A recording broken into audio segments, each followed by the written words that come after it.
Welcome back to Momentum 99. In this video, we will be seeing the next type of controller, that is proportional along with integral this time. Now, this proportional when integrated with the integral controller, you will be calling it by the name P plus I controller. That is nothing but you will be having the combination of proportional controller together with the integral controller. So both the controllers will be having the impact on the output of the control system here. Now, let's look at the block diagram of this P plus I controller here. To look at the block diagram, we'll be seeing the terms involved in this one. We have the reference input given or denoted by R of t, and we have the feedback signal coming from the output of the plant, that is nothing but B of S from the feedback element here. Now, this input reference input signal and this feedback signal gets added up our summing point.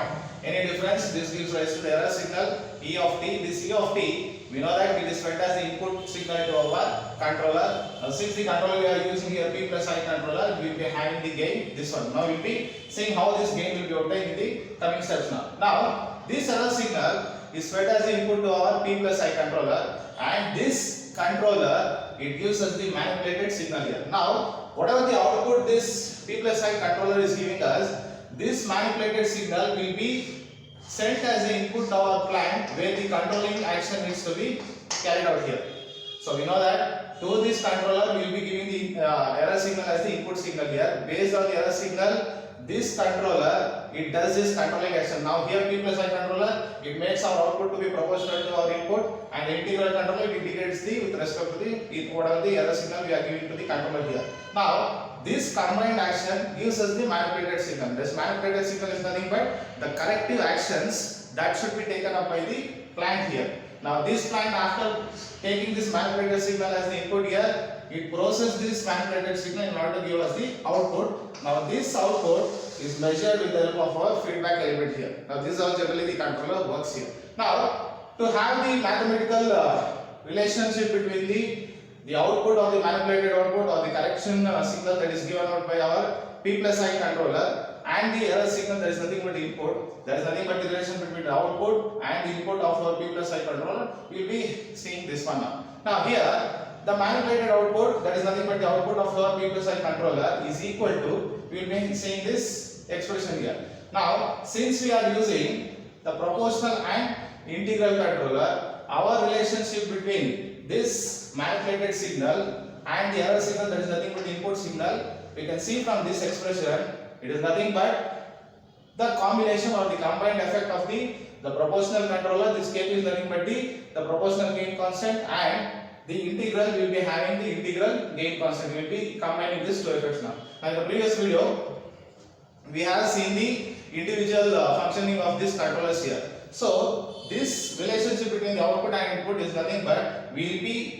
integrating, we will be combining the effects of proportional controller and the integral controller here, so that the expression becomes like this one. The manipulated output is nothing but the summation of your proportional gain constant and the integral gain constant here. Now what we will be doing in the next step is nothing but, since we have this Ki term here, there is nothing but integral gain constant, we have some relationship between this integral gain constant and the proportional gain constant here. Now that expression is given by our integral gain constant Ki is equal to the proportional gain constant divided by the time integral. We have to remember this equation now here.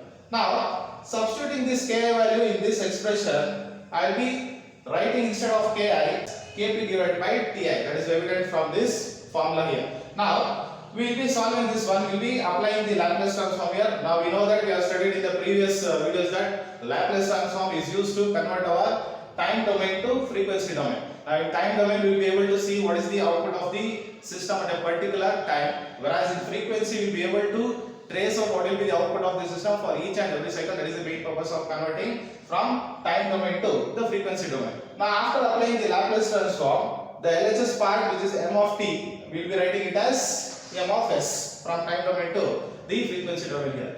Now moving on to the RHS part. Now our proportional gain constant, it's a constant as the name itself says, we will be retaining as it is, and E of t, I will be writing it as E of s here.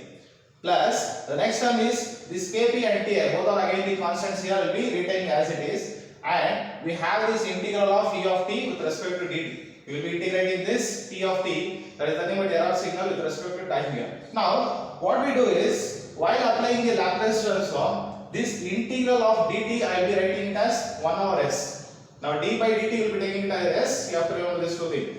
D by dt, that is nothing but the differential term, you will be writing it as just s while applying the Laplace transform, and while transforming this integral with respect to dt, after applying the Laplace transform, this integral with respect to dt, you will be writing it as reciprocal of s here, and this e of t you will be writing it as e of s here, and in the frequency term. Now rearranging this term, on the RHS part we have these two terms which contains e of s and e of s here. Taking the combined forming them into like terms and rearranging in the form of the manipulated signal to the input signal, getting the final relation between the output to input relation of the P plus I controller as this one. That is nothing but ratio of manipulated output to the error signal. This is equal to Kp, that is nothing but the proportional gain constant multiplied by 1 plus 1 over Ti into S. This is the output to input relation of P plus I controller here. Now moving on, to list out the points or to list out the characteristics that is given to the system by using this P plus I controller are nothing but what will be the individual properties, that the characteristics of proportional and this integral we have learned in the previous one. Now when we use the proportional proportional controllers in the control system, they will be generally increasing what? They will be increasing the stability of the system. Stability, we know that it will not be susceptible to any other signals than it is designed for. It will be just inputting to responding to the signal only it is designed for. And also the fast response, whenever we will be using the proportional controllers in our control system, the response rate of the system will be increased. These are the two effects that will be produced by the proportional. When we are using the integral controller individually, that reduces the steady state error now. This steady state error we will be learning in the next chapter. Just remember this one. When we are using proportional along with integral, these are the characteristics that will be given to the control system now. First is it increases the stability of the system and it increases the fast response rate of the system. And since we are using the integral controller, it reduces the steady state error of the system. And the last but not the least, it increases the, whenever you are using the proportional along with the integral, it increases the rise time of the system. Rise time, as I said earlier, is nothing but time taken by the system to reach to the desired output value after switching on or activating the system by the given reference input signal. So this is the basic the block diagram, the input output relation of the P plus I controllers, and also the characteristics of this P plus I controller.